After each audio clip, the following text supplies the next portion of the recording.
नमस्कार विद्यार्थी मित्रो, डिअर स्टुडंट कोचिंग क्लासेसमध्ये तुमचं सहर्ष आहे. तर बघा आज आपण बघा क्रेमर मेथड म्हणजे क्रेमर रूल्स बघा. आता हे 10वीच्या पेपरमध्ये हमखास 3 मार्काला याच्यावर क्वेश्चन असतो म्हणजे असतोच.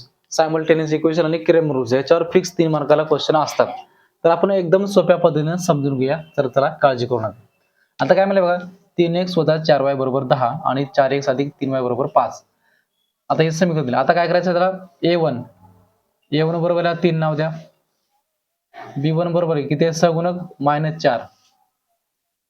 c1 बरोबर आहे 10. तसंच a2 बरोबर किती आहे 4. b2 बरोबर इथं y चा सहगुणक 3 आहे आणि c2 बरोबर 5 हे असं दिलेलं आहे. आता d बरोबर आता आपल्याकडे d बरोबर काय बघा a1 b1 a2 b2 हे d. आता याच्याच किमती काय करा ॲज इट इज त्या फॉर्म्युला टाकून टाका. a1 किती झाले 3 घ्या. b1 दिला आहे -4. a2 आहे 4 आणि b2 आहे 3. आता तिरपा गुणाकार करायचा 3 त्रिक 9 म्हणजे 3 गुणिले 3 -4 गुणिले 4.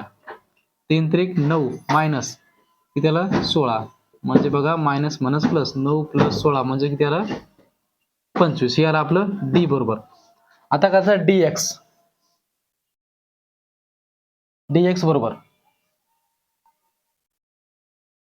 आता dx वर लक्षातच ठेवायचं आधी बघा a1 b1 नंतर a2 b2 नंतर cbsc पॅटर्न सगळं cbac. आता ही जोडी घ्यायचं. आता ही जोडी घेतला आपण. आता ही जोडी घेऊ c1 b1 आणि खाली फक्त c2 p2 जशा तसं ॲज इट इज. आता याच्यामध्ये किमती टाकून देऊ आपण. c1 आपलं किती आहे 10.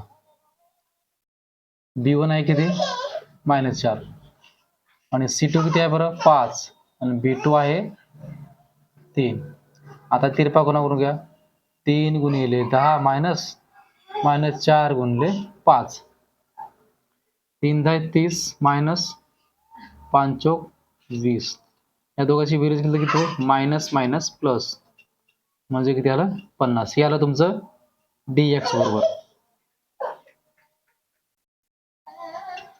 आता dy काढायचं आहे तुम्हाला. dy बरोबर पहा आता ही झाली जोडी. आता ही जोडी a1 c1 इकडं a2 c2. a1 किती दिले बघा तिथं आपलं 3 आहे. c1 आहे 10. a2 आहे 4. c2 आहे 5. तिरपा कोणावर होऊया 5 गुणिले 3 -10 गुणिले 4. 5 त्रिक 15 मायनस याला 40. 40 मधून 15 गेले तर किती उरतात 25. म्हणजे dy बरोबर किती आला -25 आला आपलं.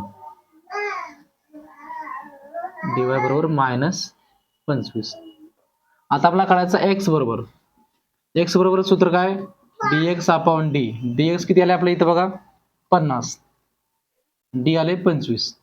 25 दोन्ही 50 म्हणजे x बरोबर आलं 2.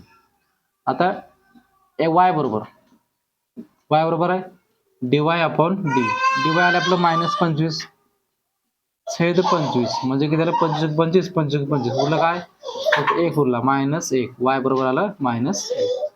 तर विद्यार्थी मित्रो हे जर क्रेमर मेथड तुम्हाला जर समजली असेल तर आपल्या YouTube चॅनलला लाईक करा आणि सबस्क्राईब करायला विसरू नका. धन्यवाद.